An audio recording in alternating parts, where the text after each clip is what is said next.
Ora, estamos agora em direto no Facebook, já estávamos no Instagram, mais uma vez no Insta. Obrigado Alô? pela tua presença e por teres aceito este convite, que sei que hoje o teu dia foi muito preenchido, ainda nem É verdade, jantaste, ainda nem portanto, jantei. e estás aqui estás aqui firme para esta nossa live de hoje. Firme e multiplicada, tipo Instagram e Facebook. Exatamente, estamos em dois sítios em simultâneo, Estamos em dois exatamente. sítios, alto live broadcasting. Exatamente. Neste caso estamos a fazer uma live Lisboa-Porto, Porto-Lisboa, não é? É isso? Estamos numa distância assim um bocadinho grande, mas hoje em dia com os meios de comunicação que nós temos, torna-se o perto faz-se longe. E Também o não dá longe, para, e, o e o longe faz. também não dá para estar E, perto. Também não dá para estar perto, se as exatamente, pessoas estão no agora, mesmo sítio, portanto, olha. exatamente. Marta, eu gostava que começasses por falares um bocadinho sobre ti. Uhum, O que é que tu fazes? Portanto, trabalhas na área de desenvolvimento pessoal, mas que falasses um bocadinho sobre o teu trabalho mais específico e sim, depois vamos desenrolar um bocadinho aqui o nosso tema da gestão emocional e mental em confinamento. sim. Olha, o meu nome é Marta Castro Ferreira, basicamente trabalho com desenvolvimento pessoal, coaching e a área das competências internas, por assim dizer. É algo que faço há 14 anos, quando decidi dedicar à séria só a isto, só a esta temática. A temática do desenvolvimento humano, por assim dizer. É uma área de grande paixão. E o coaching em particular, sendo que o meu trabalho hoje em dia já é bem para além do coaching também, mas o coaching acaba por ser como eu chamo, a minha frame, a minha moldura, onde eu acabo por encaixar uma série de outras técnicas que vou aprendendo e pelas quais me vou apaixonando também. Portanto, basicamente o meu trabalho é desenvolver pessoas, né, adultos e adolescentes também, nos últimos anos, a conhecerem-se melhor, a trabalharem consigo, a perceberem uma série de processos internos. Sentiste agora nesta fase, salvo seja, isto é um confinamento que já vem a durar há um ano, dividido em dois confinamentos, em duas Exato. partes. Um filme com duas partes. Tu, Com várias sequelas. exatamente. Tu sentiste que houve uma procura maior para a área do desenvolvimento pessoal. Eu notei que houve muita procura, muitas pessoas começaram a procurar muito mais a parte da psicologia, pela ansiedade, pelos burnouts, pelas depressões, etc. Na área do desenvolvimento pessoal, tu notaste que houve mais procura, e se houve mais procura, se as pessoas chegaram da mesma forma ou chegaram de uma forma mais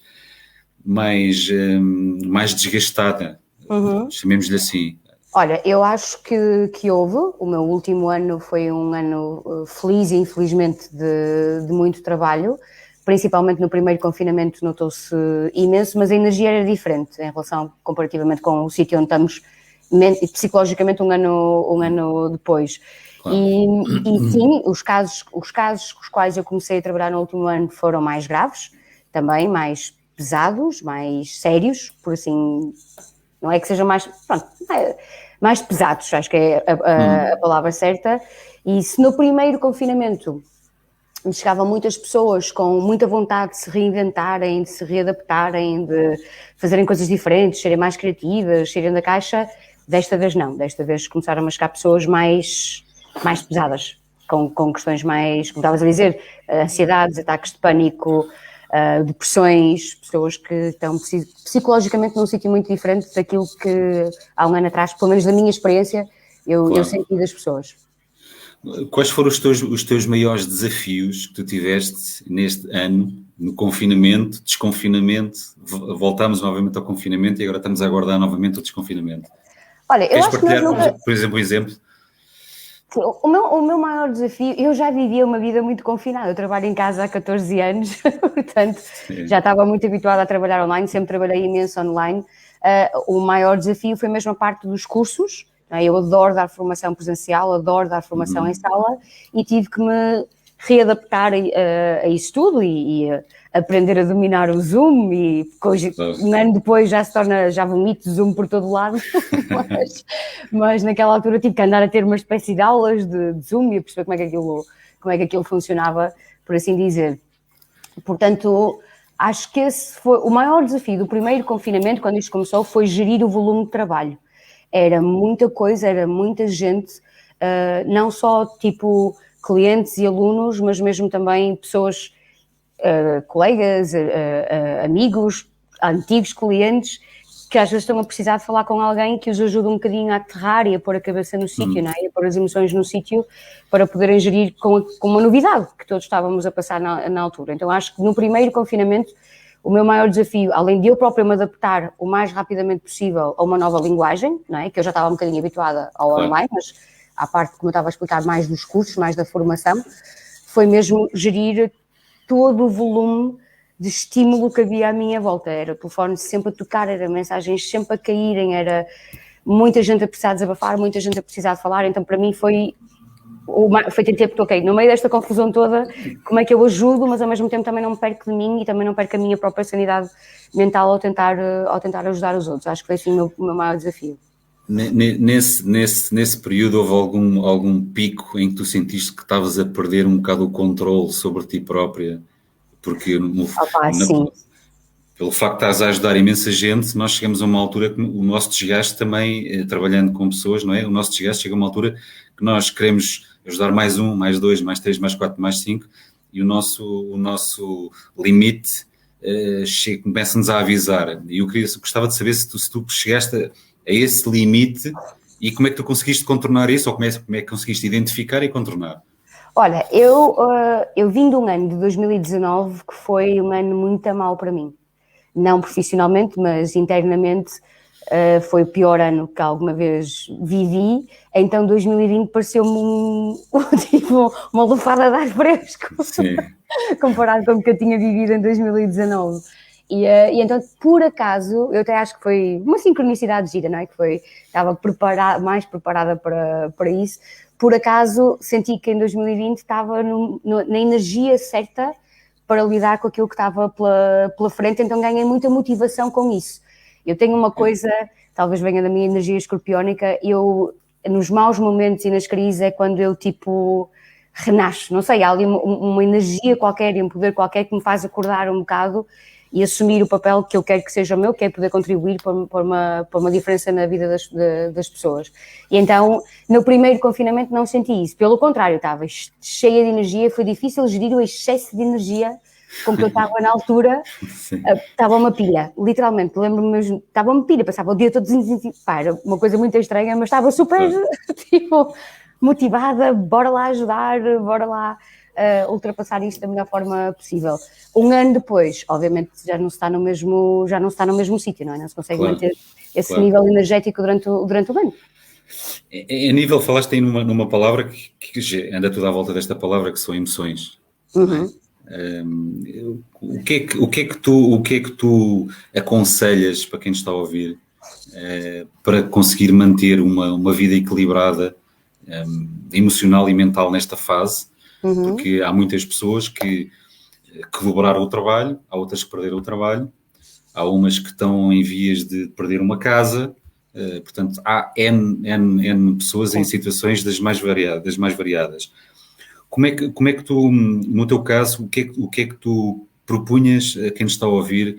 Como é que uma forma mais eficaz e duradoura, que não seja uma coisa para fazer hoje e amanhã já não fazer, mas uma coisa que se consiga implementar e que tu apliques também na tua vida e nas pessoas com quem tu trabalhas, que seja uma ferramenta que seja eficaz e que seja duradoura para a pessoa conseguir viver um bocadinho mais controlada a nível emocional e mental, logicamente. Olha, eu acho que há uma dificuldade que nós temos, que é nós não somos muito ensinados a lidar com as nossas emoções, nem a reconhecer a linguagem delas. Temos muita tendência para pôr a mente a analisar as emoções e a racionalizar as emoções. Nós sabemos trabalhar com a mente, não é? Os que sabem, era uma piadinha. Mas não somos muito introduzidos ao mundo das emoções e à linguagem das emoções e para que é que elas servem e como é que as podemos gerir, não tipo controlar melhor, mas a palavra para mim é mesmo, tal como estamos a falar aqui, é mesmo gerir. E então acho que temos uma tendência muito grande para um de dois extremos. Ou fingimos que elas não existem, tipo está tudo bem, está tudo bem, está tudo bem, está tudo bem, está tudo bem, ou então reprimimos imenso, que acaba por ser a mesma coisa, portanto, reprimimos muito aquilo que estás a sentir. E as emoções são energia e movimento, emotion. O que uma emoção é uma energia. E só há duas coisas que faz com a energia. Ou se reprime, ou se põe cá para fora, ou se exprime. Claro. não é? E então acho que, como nós não estamos muito habituados a contactar com as nossas emoções, quando elas surgem, principalmente quando surgem numa intensidade elevada, nós nem sempre as sabemos compreender, nem falar com elas, nem perceber o que é que elas... Então vamos ou reprimi-las, ou então às vezes perdermos um bocado no controle e as emoções vêm e toldam a mente e tomam um bocadinho conta de nós.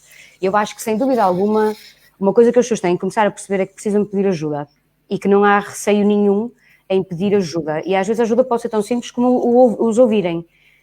Se puder ser um terapeuta, um coach, seja lá o que for, melhor ainda, ou sobre azul. Mas às vezes pode ser tão simples como ter um amigo com quem eu posso falar, com quem eu posso desabafar, com quem eu posso pôr as minhas coisas cá para fora, ser ouvido, dar um espaço a que a emoção suja e flua. Eu costumo dizer que as emoções são um bocado como as nuvens no céu, elas querem passar. Como elas são energia em movimento, elas querem circular. Só que nós somos muito ensinados, principalmente as que nós conotamos como negativas, a reprimi-las. E elas depois vão acumulando, e há de haver um dia, eu costumo dar o exemplo aos meus adolescentes, que é como um depósito das casas de banho de uma autocaravana. Eu fiz uma viagem de autocaravana há uns anos atrás. Sim. Então lembrava-me quando o depósito chega ao vermelho, pronto, temos que ir despejar o depósito da autocaravana. E quando nós reprimimos muitas emoções, nós temos um depósito, vai chegar a uma altura que vai estourar de alguma maneira, não é? E estes momentos em que a vida externa torna-se mais desafiante são o palco perfeito para que de repente o nosso depósito, por assim dizer, estoura. Então, sem dúvida, pedir ajuda, sem dúvida, aprender a falar mais com as emoções, a reconhecê-las, não as reprimir, porque é que eu estou a sentir... Eu costumo dizer isto muito às pessoas, fala com as tuas emoções, acham muito estranho, tipo, fala com as minhas emoções, sim, estás a sentir, ok, eu senti raiva, o que é que a raiva tem para me dizer? O que é que isto quer dizer sobre mim? Porque é que eu estou a sentir esta raiva? Como é que eu poderia gerir de uma forma mais saudável? Aprender a ter este diálogo interno connosco, para mim é super saudável, em vez de ou reprimir ou ceder a elas de uma maneira muito, muito descontrolada. Mas se eu tivesse que dar uma dica, eu diria pedir ajuda. Só porque não somos ensinados a trabalhar com elas. Sim, eu agora vou acrescentar um bocadinho uma coisa que estavas a dizer, que é que nós somos mecânicos. Estavas a falar, nós somos mente. Sim. Mente, mecânicos, e já falei isto por acaso numa das lives anteriores, que as emoções, como tu disseste, que são energia, é uma energia que tem que vir, ela tem que se desenvolver, ela tem que se manifestar para depois desaparecer. E nós fomos ensinados desde miúdos, eu estou triste, não, vou fazer outra coisa para não sentir isto. Então é o tal depósito e depois começam a vir as depressões, etc. E pior ainda, nós somos, aquilo que eu estava a dizer, nós somos ensinados a fazer isso, não é? As mulheres, por exemplo, são ensinadas a bloquearem a raiva. Uma mulher não grita, uma mulher não dá um soco na mesa, uma mulher não insulta, não fala alto, um homem não chora, um homem não fraqueja, um homem não diz que está triste. Então temos aqui feridas emocionais graves e vivemos numa sociedade que cada vez fica mais exigente com a armadura. O Joker, para mim, o filme é uma ótima metáfora para isso, não é? Quando aquela frase que é put on a happy face. E nós vivemos numa sociedade muito assim, que exige que nós estejamos permanentemente bem, a toda a hora bem. Isso não é humano, não é natural. E as pessoas depois acham que... Eu tenho muitos clientes que me dizem, Marta, mas eu sinto-me um pouco confiante, eu estou inseguro. Eu lembro sempre de um cliente meu que eu tive há uns anos atrás, que era diretor de uma empresa de financeira, da parte financeira. E ele chegou na primeira sessão e dizia-me isto, Marta, estou inseguro a tomar decisões, eu estou inseguro, não tenho confiança na gestão da minha equipa, eu tenho um problema, não tenho, diga-me que eu tenho um problema.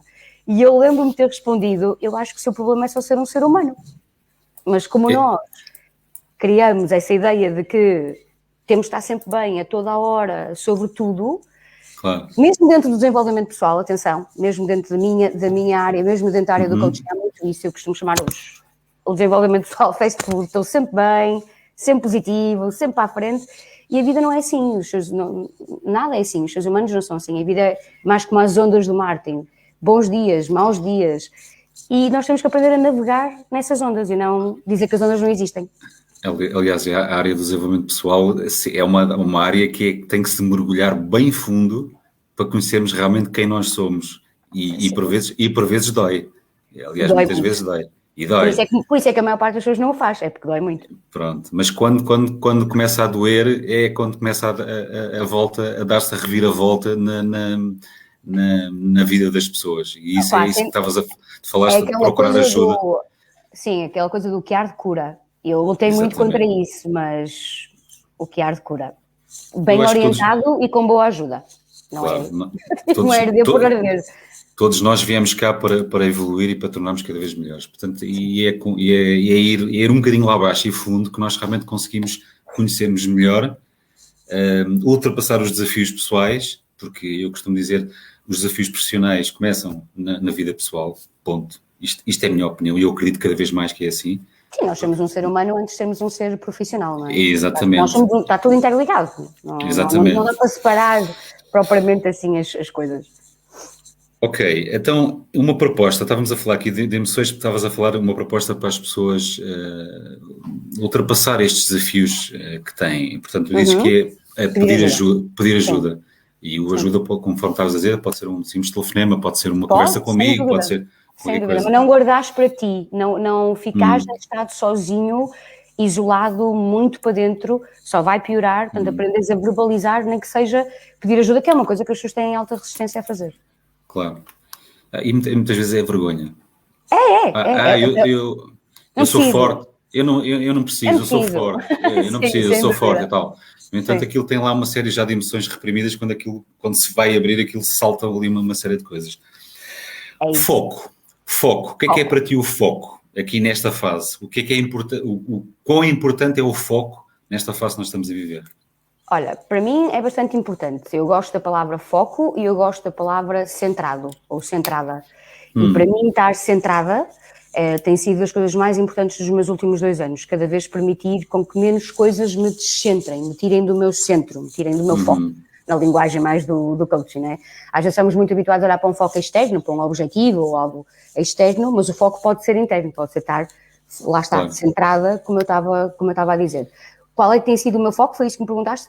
Não, o que é que te diz, o que é importante para ti nesta fase, o foco? Nós mantemos o foco, neste caso para ti é manter-te centrada, e as pessoas lá em casa, o que é importante? Quão importante é o foco nesta fase, em estarmos focados naquilo que nós queremos? É super. É super. Onde tu pões a tua energia vai. Where your focus goes, the energy flows. Exato. Era isto que eu queria dizer, em inglês fica mais bonito. Mas onde pões a tua energia, o teu foco vai. Portanto, se tu pões a tua energia em algo que tu não queres, é isso que estás a dar atenção e é isso que estás a construir ou a manifestar, entre aspas, por assim dizer. É super importante. Eu acho que um foco, eu não sou mesmo aquele tipo nem de pessoa, nem de coach, nem de terapeuta, que só falta andar por aí a vomitar unicórnios. Não, eu acredito que nós somos luz e sombra, eu sei e não me preocupa nada trabalhar com o sofrimento humano, tal como não me preocupa nada trabalhar com a luz humana. Nós somos uma dualidade e eu aceito essa dualidade. Mas neste momento eu acho que o foco da positividade, bem gerido, não é a positividade fast food, a positividade tóxica que finge que está tudo bem quando não está, não é isso que eu estou a dizer.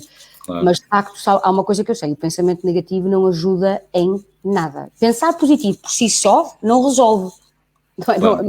Mas pelo menos não destrói, não tira, não é? Claro. Pelo menos alavanca a motivação necessária para chegarmos a algum sítio. O pensamento negativo não tem grande utilidade e nós estamos rodeados de negatividade. Então, cada vez é mais importante cada um aprender a focar para dentro naquilo que quer, naquilo que é o seu centro e naquilo onde quer estar centrado e consciente, porque o mundo externo está ao rubro. Sim, e falámos numa live também anterior sobre a questão do foco, que nesta fase poderá ser uma ajuda muito grande focarmos num objetivo curto ou médio ou longo prazo, algo e começar a trabalhar nesses planos. Faz com que a mente esteja focada realmente naquilo que se quer e não se foque, como a questão, por exemplo, das notícias. Eu durante este ano, se vi 5 vezes as notícias, foi muito. Porquê? Porque aquilo são bombardeamentos diários de negatividade uma atrás da outra. E uma vez Sim, mas agora ainda mais. Porquê? Porque o medo está espalhado pelo mundo. Eu tive uma vez disse assim, bom, eu vou ver aqui 1 hora noticiário. Eu jurei para nunca mais. É que se eu tivesse no dia a seguir a ver mais meia hora daquilo, o medo, a emoção do medo entra pelos nossos olhos e nós nem damos por nada. Não. Portanto, é muito importante também nos isolarmos daquilo que não interessa. Super importante. Termos consciência realmente do que é que está a acontecer, termos as medidas de segurança, percebermos o número dos casos, onde é que estão as áreas com maior incidência, mas não desenvolvemos emocionalmente com isso. Temos só essa tomada de consciência. Olha, eu concordo, eu tenho uma ligação com isso já muito antiga, porque eu estudei jornalismo e eu estagiei na RTP. E eu lembro-me de chegar um dia do estágio em que estive a fazer uma espécie de telejornal na RTP. Estávamos a simular um telejornal. E eu lembro-me de chegar a casa e dizer à minha mãe: tu nunca mais vês os telejornais na vida. E a minha mãe: porquê isso? É tudo mentira! Eu do alto dos meus 21, 22 anos, qualquer coisa assim, porque eu ficava chocada com algumas coisas que eu via na redação. E eu lembro-me de várias histórias de lá. E desde essa, eu acho que desde essa altura que eu não vejo telejornais. Portanto, há muitos sítios muito fidedignos onde ir buscar informação, que tu podes ir por iniciativa tua, não precisas estar, és tu que conscientemente vais à procura da informação, não é a informação que enche a tua mente, e eu prefiro esse tipo de canais. Portanto, eu não vejo televisão, eu vejo tipo filmes, séries, Netflix, coisas assim, mas telejornais não me lembro, não consigo dizer da última vez que li um jornal, ou a última vez que vi um telejornal, não me lembro sequer disso, não tenho saudades nenhumas disso, e não me sinto menos culta e menos informada por isso. Procuro outras fontes de informação, e ainda por cima eu estudei na faculdade os modelos de propaganda, eu dei livros como o 1984, o Admirável Mundo Novo, toda a máquina de mecanismo nazi de propaganda, e eu adorei, em semiótica da comunicação, eram as minhas disciplinas preferidas. Então isto tudo reavivou muito essas memórias e essas alturas, então é um campo em que eu não toco. E é engraçado que eu tenho a minha filha do meio que está a estudar também a comunicação, e ela uma vez chegou ao pé de mim e disse: pai, agora percebo aquilo que tu me dizias. E eu disse: então, tem uma disciplina em que estavam a dar sobre as notícias, em que ela disse: o que nos ensinam é o que puxa, o que chama ao público são a negatividade, as notícias negativas. É isso que prende. Infelizmente é. E a seguir vem, aliás, eu via na televisão e disse, mas começaram a haver mais recuperados no Covid do que as pessoas que estavam infectadas e até os mortos. Eu disse, mas porquê é que não põe a primeira notícia a dizer os recuperados estão no dobro dos infectados ou até das mortes? Claro, porque é que não põem como primeira notícia que o Covid tem uma taxa de sobrevivência de 99%, por exemplo. Pois, pronto. Eu gostava de ouvir falar sobre isso. Mas e isto acho que é muito importante. Nós temos a noção que realmente aquilo que nós vemos na comunicação social, aquilo que nos bombardeiam, aquilo que faz com que os pensamentos que se desenvolvem à volta disso, as emoções que se desenvolvem à volta disso, acabaste de ter uma coisa que para mim acho que é brutal: taxa de sobrevivência do Covid, 99%. Sim. Isto muda um pensamento, muda uma emoção e muda um comportamento. Paulo, mas isso é a mesma coisa. Eu ontem estava a ver um debate brasileiro e o confinamento, né? Os casos baixaram 50 e tal por cento. Os casos baixaram 50 e tal por cento em todos os países do mundo. Baixaram 52% em Espanha, baixaram 54% nos Estados Unidos. Sazonalidade, baixaram. Claro. Em países confinados e em países que não confinaram. E então há outras fontes de informação que também são válidas, que também são dignas, que uma pessoa pode recorrer para tentar não ficar tão poluído por... E não é só... Atenção que hoje em dia já não é só telejornais, é social media, as redes sociais, em vários temas, atenção, não é só particularmente no Covid. Eu lembro-me que eu comecei a seguir uma série de influencers há uns anos atrás para perceber um bocadinho mais de marketing digital, conteúdos, uma série de coisas. E em outubro, novembro do ano passado, dei por mim, apanhei-me a estar muito mais consumista, muito mais comparativa, muito mais julgativa do meu corpo. Mas eu tinha decidido que eu ia para aquele sítio, como é que eu estou aqui agora? E reparei que era o meu scroll, a quantidade de coisas que eu inconscientemente estou a consumir e que me levavam a comprar não sei quantos fatos de treino, não sei quantos... Tipo, mas para quê? Eu tinha dito que não queria ir para ali, queria uma vida mais simples, o que é que eu estou a fazer outra vez aqui neste caminho? Portanto, a influência e a publicidade hoje em dia é muito subtil, é cada vez mais subtil. Cada vez, como estavas a dizer, damos menos conta dela e de repente estamos a ter comportamentos e pensamentos e emoções que não fomos nós que decidimos que queríamos ter. Claro, e inclusive as redes sociais, nós vemos aquilo que nós mais gostamos. Aquilo nós somos como um número. Eu vi uma vez um filme documentário sobre o Facebook, aquilo é tal e qual. Quer dizer, eles vão registando os gostos e à medida que vamos fazer o scroll vai aparecendo aquilo que nós queremos. Sempre. Sim. Então aqui estamos horas... O Social Dilemma, o documentário da Netflix sobre as redes sociais, que é espetacular nesse sentido. E é um bocado assustador ao mesmo tempo. Exatamente. É? Nós somos um número, somos um produto. Estavas a falar agora a questão realmente de sermos bombardeados diariamente na comunicação social, não é? Sim. E isso... Na comunicação social, nos jornais, com as pessoas, nas redes sociais, em todo lado. Tudo. E eu tenho a certeza que realmente se as pessoas não vissem tanta televisão, pelo menos neste período, se calhar as depressões não tinham aumentado, as ansiedades não tinham... Os suicídios, atenção. Os suicídios, o número de suicídios, principalmente entre mais jovens, disparou também. Eu costumo brincar com os amigos meus e dizer isto era muito fácil disto ficar muito melhor. Acabavam-se as televisões. E eu estudei jornalismo, portanto eu vim desse sítio, que é uma coisa estranha. Mas é verdade. Se isto diminuísse, como estavas a dizer, muito disto ia ser gerido emocionalmente de uma maneira muito diferente. Sim, e gerir também a internet, porque a internet também hoje tem uma comunicação social também muito... Hoje em dia engloba isso tudo, faz tudo parte do mesmo tipo de mecanismo, claro. Mas sim, sem dúvida. Isso entra aqui num dilema que eu gosto muito de falar, que é vibrar no medo ou vibrar no amor. O que é que tens a dizer sobre... O que é que tens? É que nós seres humanos ou vibramos no medo ou no amor. Sendo que para mim o medo é a ausência de amor. Ok. É uma outra maneira de ver, ok. Sim. Mas dentro do medo, depois do medo nós temos N emoções. Sim. Ok. Há muitos terapeutas emocionais que dizem exatamente isso, né? Que todas as emoções positivas nascem da presença do amor e todas as negativas nascem da ausência do amor. O que é que eu tenho a dizer sobre isso? Sim. Estava a ver se encontrava aqui o meu bonequinho, que eu tenho aqui um bonequinho que representa o medo daquele filme das emoções. Já o procuro. Olha, isso é uma escolha que cada um de nós tem que fazer. Uma escolha muito, muito consciente, que cada um deve ter, de qual... sabes aquela parte no Matrix, no filme, em que eles te dão o comprimido vermelho e o comprimido azul? Sim. Pronto, é um bocadinho a mesma metáfora aqui, não é? Há uma escolha que cada um de nós tem que fazer neste momento, que é se prefere continuar a vibrar no medo, e aquilo que uma pessoa vibra vai atrair, nós somos seres vibratórios, aliás, tanto eu estava a ver um vídeo muito giro de uma coisa com metais, e em que se batia, e pela vibração os metais iam-se aglomerando uns aos outros. Sim. Portanto, aquilo que nós vibramos é aquilo que nós, obviamente, vamos atrair também. E a física quântica explica isto de uma maneira muito científica, por assim dizer. Ou se não, se a pessoa prefere vibrar no amor, que é muito mais difícil, é muito mais fácil vibrar no medo, é muito mais fácil ser infeliz, é muito mais fácil reclamar, do que ter a coragem de ser feliz, de ser positivo, de procurar soluções, de andar para a frente. Agora, é uma escolha, e essa escolha vai implicar, se calhar, de parar com uma série de hábitos e uma série de comportamentos.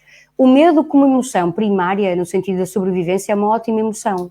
Se nós não tivéssemos medo, nós morríamos. Não é? Eu chegava ali à rua e nem sequer olhava para um lado e para o outro, simplesmente atravessava a rua para qualquer lado e podia morrer. Portanto, o medo não é uma má emoção. Mas o medo, quando começa a controlar-nos e a dominar-nos e a impedir-nos de chegar para a nossa parte cognitiva e de usar a nossa mente e de pensarmos um bocado com alguma lógica e com alguma racionalidade nas coisas, torna-se um agente muito poluente de todo o circuito interno, que eu acho que é o que está a acontecer agora. O que mais me incomodou neste ano de pandemia, o medo é uma emoção que eu tenho tendência a reprimir, até, portanto, não é fácil para mim expressar medo e exprimir medo. A minha terapeuta, há uns anos atrás, perguntou-me quando é que foi a última vez que eu disse que eu tinha medo de alguma coisa. E eu fiz assim, tipo, como se fosse uma coisa, nem sequer nunca me lembro de ter dito que tinha medo de alguma coisa. E de coisas práticas, físicas, tipo esportes radicais, não sei o que, isso eu digo. Mas de coisas mais emocionais dou sempre aquele ar de que tenho tudo controlado e... o ar de forte. É o ar de forte, é o ar de... Está tudo cool, está tudo bem, está tudo assim que é. Principalmente para pessoas com quem eu não estou muito à vontade, com a minha base já não tanto. Mas o que mais me incomodou foi o pânico, o medo, o ver pessoas a conduzirem sozinhas em carros de máscaras. É uma coisa tipo a paranoia. Para mim a emoção até é paranoia. O medo depois leva à paranoia. E foi muito difícil para mim gerir isso.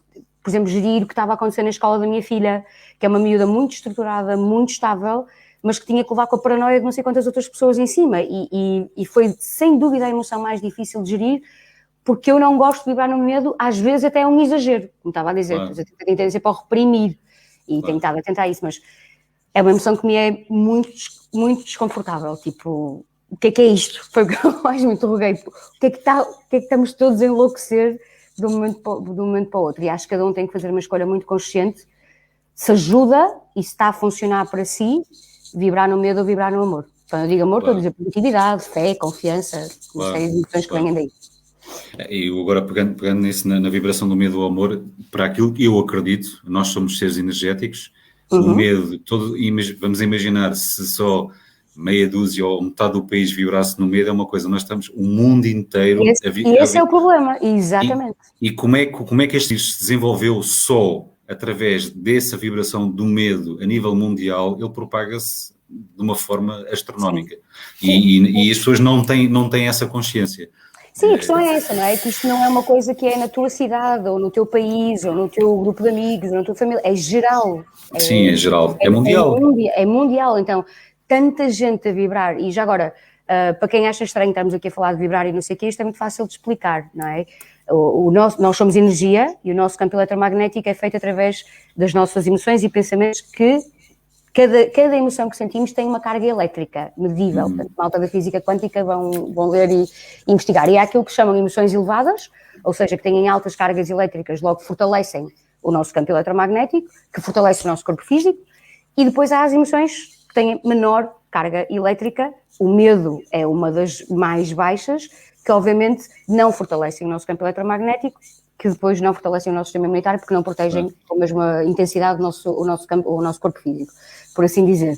E, portanto, o medo... Eu estou a ler um livro espetacular sobre isso, que é a Anatomia do Espírito, que explica lindamente a ligação entre a energia e a ciência física, entre o corpo físico e a somatização de doenças, começam todas no nível do pensamento e das emoções, e depois transportam-se para o campo físico, e hoje em dia já há imensa informação sobre isso para quem estiver disponível, portanto é preciso mesmo perceber que quem vibra no medo também está a escolher uma vida menos saudável, mesmo fisicamente. Sim, e muitas pessoas não têm a consciência quando, ao vibrar no medo, estão a atrair pessoas e circunstâncias com essa mesma vibração. E era aquilo que estava a falar um bocado, a tua vibração atrai. Exatamente. E depois depois há muitas pessoas que se fazem de vítimas porque acham que põem as culpas todo no exterior, que é a pessoa, que é a circunstância. Não é. Isso é somos normal, nós. Não é? Nós estamos tudo para fora. O ónus fora. Faz parte. E acho que é a altura de nós começarmos a ter um bocadinho mais de responsabilidade e perceber que somos nós, cada um de nós, que atrai aquilo que nos acontece na nossa vida. E que podemos alterar isso. E temos capacidades e recursos para alterar. Qual é que tu achas que é a melhor atitude que uma pessoa pode ter nesta fase de confinamento? Perante um desafio... é assim, eu acho que hoje em dia tudo são desafios. Ontem, por exemplo, eu acho que tem a ver com a forma como nós encaramos esses desafios e como é que o queremos contornar. Eu, por exemplo, ontem fui com o meu filho jogar a bola ali em um jardim aqui perto da minha casa, estavam outros miúdos a jogar e ele disse, pai, deixa-me jogar para o pé dos miúdos. Eu disse, não, Martim, isto são desafios que nós temos, mas depois tive que lhe explicar porquê. A questão, nós vemos pessoas a não cumprir as distâncias de segurança, ou pessoas sem máscara, não sei o quê, são desafios diários. Agora, da forma como nós olhamos para as coisas, é que pode fazer a diferença.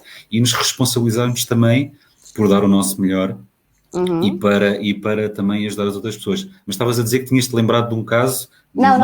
tu perguntaste-me qual é que era... A atitude. A melhor atitude. Eu estava aqui a pensar na resposta e depois, entretanto, te lembrei. Criatividade. Para mim é a melhor forma de lidar com isto tudo. E por criatividade... Ui, estás-me... Já, foi... Sim, está... Não foi, não. Não? Apareceu aqui no meu coisa foi. Criatividade, sem dúvida. Pensar em soluções, readaptar, transformar, alterar, fazer coisas novas, fazer coisas diferentes, tentar aquilo que eu nunca fiz, arriscar, sair da zona de conforto. Acho que perante um desafio, a melhor arma que cada um de nós pode ter é ser criativo e viver uma vida criativa também, ou seja, explorar a minha zona de conforto, sair daquilo que é as minhas rotinas normais e comuns. Quanto mais... Eu lembro de ter feito um live no primeiro confinamento, logo um dos primeiros, e foi sobre isto, foi quem se adaptar mais rápido, quem for mais criativo, mais facilmente vai conseguir dar a volta a isto, porque se adapta a uma nova realidade. E continuo a achar o mesmo, acho que é uma ferramenta importantíssima desenvolver o pensamento criativo, desenvolver a ação criativa, e é uma ferramenta que eu acho que nós, desde que deixamos de ser crianças, temos mesmo muito, muito, muito limitada. Quanto mais crescemos, mais vamos ficando dentro de caixas, e cada vez é mais difícil sair dentro das caixas que nós criamos para nós próprios em várias áreas de vida. Portanto... Ainda ontem estávamos a falar na live, sobre uma live que fiz com a Maria Manuel ontem, estávamos a falar sobre isso, sobre a criatividade, falando do mind map, uma coisa tão simples, de pôr lá no centro e depois com as várias soluções. Queres dar além do mind map, queres dar uma dica assim prática que a pessoa possa trabalhar a criatividade assim no dia a dia? Há tantas, olha, tenho aqui uma coisa que eu costumo usar muito com clientes, que são uns dadozinhos, que têm imagens. Podes atirar um dado e tentar ter uma ideia com base na imagem que vem lá. Por exemplo, olha, andar mais bicicleta na Marginal. Pronto, para me distrair. Uma coisa que eu faço muito com o meu sócio, com o Daniel, quando estamos às vezes a dar cursos e nos intervalos ou qualquer coisa assim, é um de nós pega num objeto, por exemplo, isto, não é? Um objeto qualquer, e vira-se para o outro e diz, ok, tens 1 minuto para dar o máximo de soluções possível de como é que este objeto pode ser usado em coisas diferentes. Aí dá para coçar a cabeça, dá para prender o cabelo assim com estas coisas, dá para atirar alguém, dá para pescar um peixe do lago, e depois ganha aquilo que de nós... A criatividade é depois ser divertida. Aliás, tem aqui uma frase do Einstein em minha casa que diz: criatividade é a inteligência a divertir-se. E a criatividade é suposto tu divertiste a ser criativo. Veste uma peça de roupa de uma cor que tu nunca vestiste. Vai conversar com uma pessoa com quem tu não irias conversar normalmente. Vai fazer um desporto que tu normalmente não fazes. É tão simples às vezes, mas nós estamos sempre a percorrer o mesmo caminho mental e à espera que dê um resultado diferente e não vai dar. Não vai dar. Então acho que há coisas... Eu lembro-me que quando fui fazer a minha certificação em PNL a Londres, todos os dias tínhamos que fazer um exercício de criatividade. Então eu vinha com isso muito treinado. E na altura eu corria, que foi uma coisa que eu depois desisti, porque não é para mim. Mas lembro-me que quando descia até à praia, ia sempre no sentido sul. E lembro-me naquele dia ter descido e disse, não vou para o norte. E tive alto insight, conheci uma praia que nunca tinha conhecido, lembro-me de escrever um post sobre isso no Facebook. Que giro que é ser criativo, porque descobre montes de coisas que nós nem sequer sabemos se gostamos ou não gostamos, porque simplesmente nunca nos expusemos a isso. Também tive um evento de dating há umas semanas atrás. Adorei, foi super divertido. Foi uma coisa nova que eu nunca tinha feito e diverti-me imenso. Eu, por acaso, é uma das coisas que eu falo muito sobre isso. Por exemplo, quando a gente vamos para... Agora, muitas pessoas estão em teletrabalho, mas fazer sempre caminhos diferentes quando se vai trabalhar. Por exemplo? Há várias, vamos imaginar, há 10 caminhos possíveis. Então, vamos fazer 10 diferentes, depois voltamos outra vez ao primeiro. E cada vez que se faz esse trajeto, nós vemos coisas diferentes e estamos a trabalhar também a nossa criatividade e, aliás, estamos mais presentes, porque estamos no foco no aqui e agora. Nem que seja fazer um prato novo. Olha, eu no meu processo de ano novo que eu faço comigo, no meu processo de trabalho interno, uma das listas que eu faço é a lista de coisas que eu naquele ano fiz pela primeira vez. E se essa lista for pequena, eu vou começar a ficar chateada comigo, porque vou começar a dizer, Marta Ferreira, como é que é? Estás a viver uma vida muito, juro-te mesmo, muito dentro do quadrado. E quando a lista fica muito grande, até que começa a me doer a mão de escrever, fico super contente, tipo, estou a viver, estou a explorar, estou a fazer coisas novas, estou a conhecer-me também. Não é? Porque eu só me conheço também na medida em que me for explorar e na medida em que me for desafiar a conhecer partes diferentes e novas de mim. As pessoas mudam, espero eu, não é? Quando se cresce e evolui, é bom que a gente vá mudando ao longo dos anos. Pelo processo normal é assim as pessoas evoluem. Olha, outra coisa que eu queria que falasses, o que é para ti a consciência? O que é para mim a consciência? Olha, isso é uma mega pergunta, principalmente para mim que vi há pouco tempo o documentário da RTP, o Deus Cérebro, em que se fala muito sobre a consciência. Sim. Dando a resposta da neurociência, ninguém sabe. Ninguém sabe como é que a consciência é criada. A tua resposta? A minha resposta é difícil de explicar o que é a consciência, mas acho que é difícil sem ser com a mesma palavra. Eu não gosto de explicar as coisas com a mesma palavra. Se não vou dizer a consciência, estás consciente, não faz sentido, é a mesma coisa. Mas é tipo ganhares noção e perceberes tudo aquilo que está a acontecer dentro de ti, tudo aquilo que está a acontecer fora de ti também. não é? É mais do que a mente. A mente é lógica, é analítica, é racional. A consciência, para mim, é muito mais integrativa. A consciência trabalha com os nossos 4 sistemas operativos, com a mente, com as emoções, com a energia e com o corpo. Portanto, para mim, ser um ser consciente é ser um ser total. É trabalhar a minha totalidade.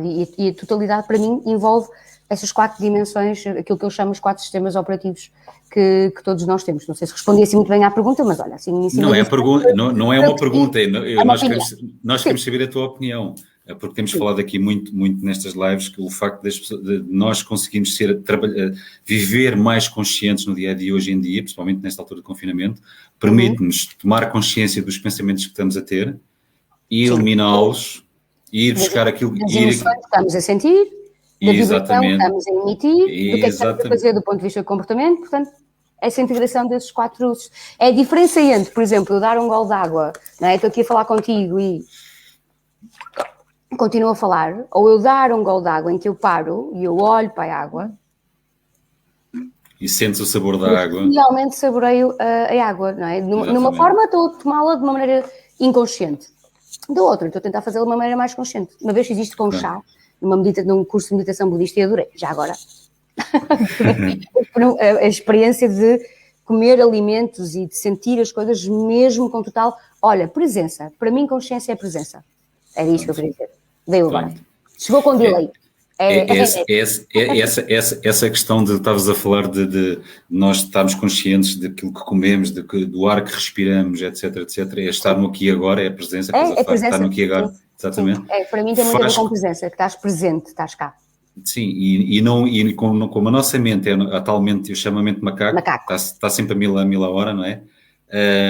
Quando nós estamos conscientes e presentes, não há mente, porque a mente é feita de pensamentos, não é? Sim. E nós... Ou até pode haver, Paulo, só que tu estás consciente que eles são pensamentos.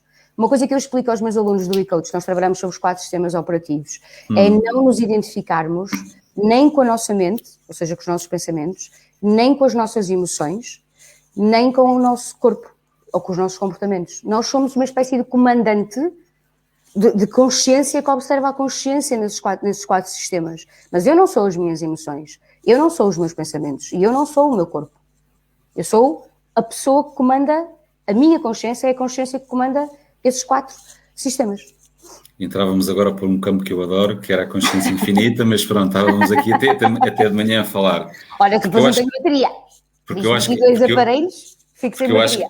Porque eu acho que é isso, acho que nós isto, eu acredito cada vez mais, nós viemos cá para nos relembrar quem realmente nós somos. Nós somos consciência, nós não somos este corpo, nós somos seres energéticos e temos muito mais... espirituais a viver num corpo físico e que temos muito mais recursos mentais do que aquilo que nós pensamos e que, como uma vez nós falamos, todos esses recursos são como um músculo que tem que ser exercitado como outro músculo qualquer do corpo. Pronto, e realmente é quando nós estamos conscientes daquilo que pensamos, conscientes daquilo que estamos a sentir, dos comportamentos que estamos a ter, dos resultados que estamos a ter, é a altura de nós pararmos e dizer assim, não é isto que eu quero. Então o que é que eu quero? O problema é nós pararmos. Agora tocaste no ponto central, não é? Nós vivemos permanentemente numa roda de rato, sim. Cada vez mais acelerada, cada vez mais rápida, cada vez com mais estímulo, cada vez com mais informação, e para a maior parte de nós é muito difícil parar e virar o foco para dentro e perceber o que é que está a acontecer dentro de mim. Nestes 4 sistemas diferentes. O que é que tu sugeres para a pessoa parar? Meditação. Foi o melhor hábito que eu apanhei nos últimos 2 anos, de longe. Eu hoje em dia, se não meditar, eu aos fins de semana não tenho regras, tipo, se me apetecer fazer coisas faço, se me apetecer não faço. Claro. Mas durante a semana medito todos os dias e se eu não meditar um dia, começo a sentir, não é ainda como se não tivesse tomado banho ou lavado os dentes, mas é parecido. Já é parecido. Juro que fico mesmo tipo, falta-me qualquer coisa, tipo, não... E é o meu momento, e nem sempre a experiência meditativa é igual. Há dias em que retiro muito da meditação, há dias em que a minha mente macaco está insuportável e retiro menos, e também já aprendi a aceitar isso e a desapegar-me da expectativa, mas sem dúvida alguma que não é fácil no início, eu tentei durante anos ter o hábito, meditava, parava, e 2019 mandou-me tanto contra a parede que eu tipo, ok, eu rendo-me, tornem-me uma monge meditativa, se faz favor. Não, mas é essencial para mim. Mas às vezes é preciso nós rendermos. Agora poderíamos fazer um outro live sobre isso. Sim, adoro essa palavra. Sim, rendermos. Adoro essa palavra em inglês. É das palavras que eu mais amo.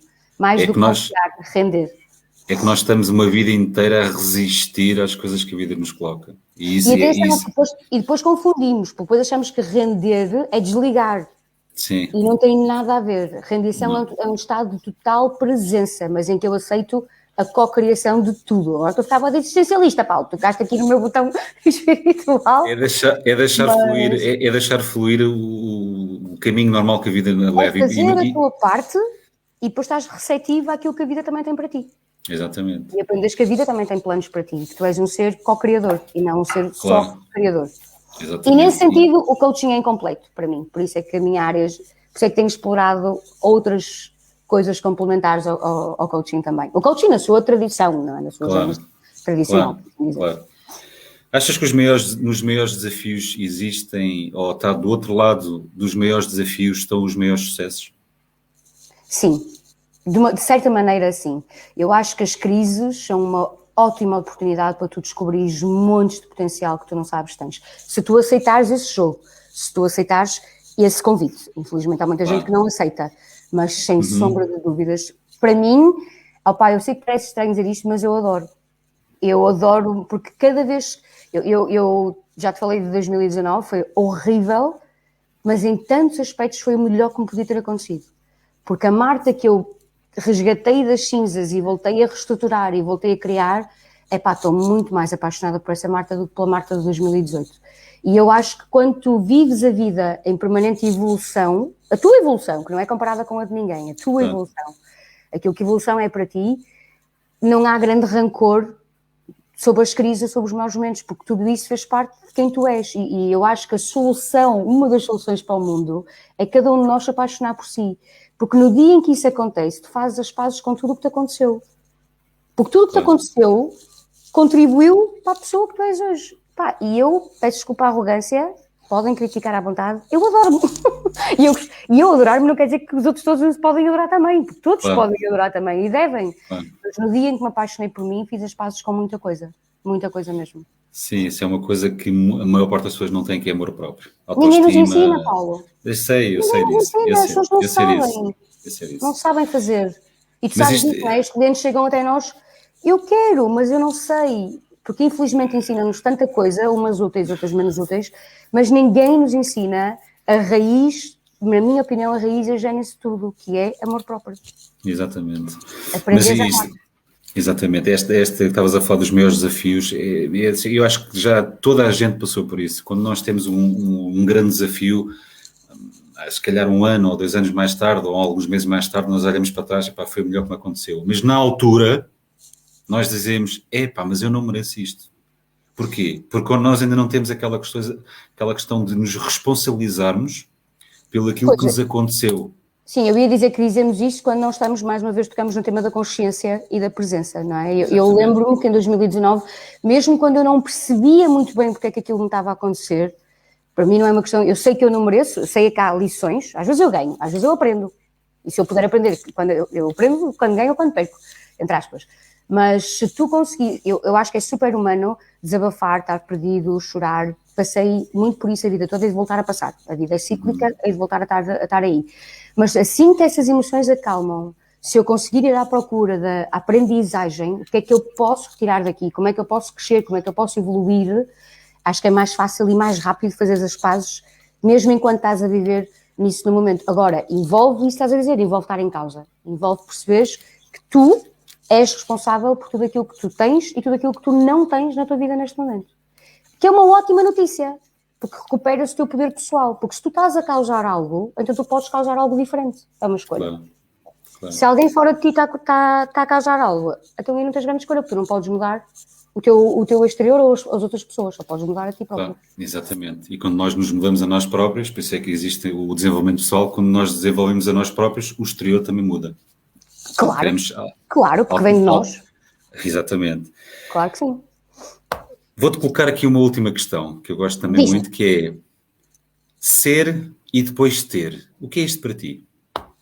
Olha, para mim, por acaso é engraçado que eu, na certificação de coaching que dou, apresento um modelo que explica isso, psicologicamente, de onde é que vem. Sim.